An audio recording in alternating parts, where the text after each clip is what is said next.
To the Radisson just before 10:30 this morning. First, the B.S.C.F.A's directors and negotiating team. Then, local B.S.I reps and A.S.R reps flown in for the occasion. They were followed by Deputy Prime Minister Gaspar Vega and then Prime Minister Dean Barrow. There were no sticks, stones, or tires in sight, but neither were there smiles or signs of obvious goodwill. The Prime Minister and his deputy emerged at around 12:15 to deliver the good news. And I'm pleased to be able to say that we have an agreement.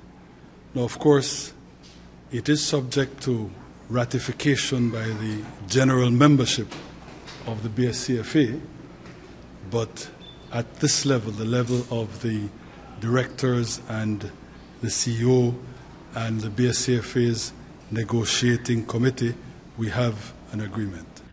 That agreement, according to the PM, is not of an interim nature, but will be a final, binding contractual document for a period of 7 years.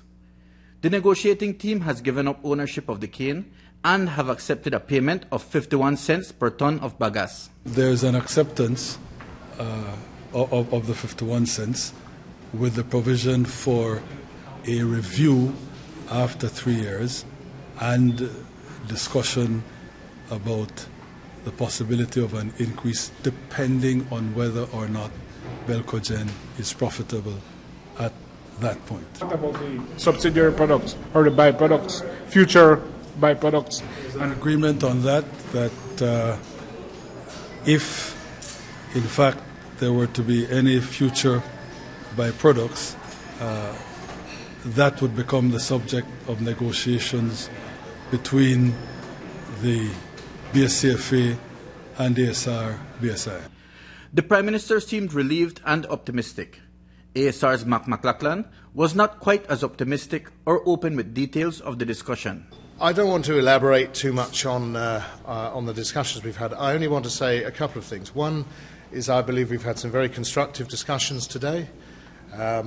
I believe that we're on the right course to resolving a number of issues. There have been compromises on all sides, and I'm hoping that once B.S.C.F.A take back to their membership, the kinds of ideas that we've discussed today will be in a good place, and we'll be able to rapidly conclude an agreement which will lead to a rapid beginning of the crop, and that's fundamentally what we all want. Sir, is the discussion ended? You seem to indicate that you're on the right course, which suggests more discussion to coming to a resolution, whereas the PM was basically saying that agreement it just needs to be signed.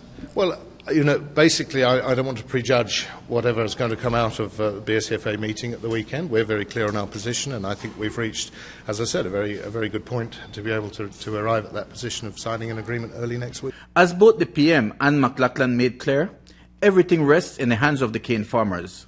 They gave the B.S.C.F.A's directors and negotiating team the authority to broker the deal on their behalf. But they are a notoriously feisty bunch, and like we said, there is the belief, even within the negotiating team, that the B.S.C.F.A has given too much and gotten little or nothing. So there's no telling what they'll do on Sunday when they find out that the agreement entails that they give up ownership of the cane, sign on to a 7-year agreement, and accept 51 cents per ton of bagasse. There's a reason B.S.C.F.A's chairman Ezekiel Cansino is not smiling. I believe that there is a need to start the crop, and the proposal that we give to A.S.R, we think that is the best that we can give them, and we will try to present it to the cane farmers as it is for the best of everybody on the sugar industry. Are you a little concerned about that meeting on Sunday, about convincing farmers, the 1,000 plus who usually attend, that what was done was the right thing? Of course, we are concerned about that, and we will try our best for them how to present it to them. Right now, you don't really feel relief. Like the Prime Minister seemed relieved that we have something that can work, that you all agree to. But you won't be relieved, if at all, until Sunday. Until Sunday, yes, that's definitely. Until Sunday, we will know about that. If the meeting goes well on Sunday, the agreement could be signed as early as Monday or Tuesday, which means that the crop could start on Friday. Mike Rudon for News 5.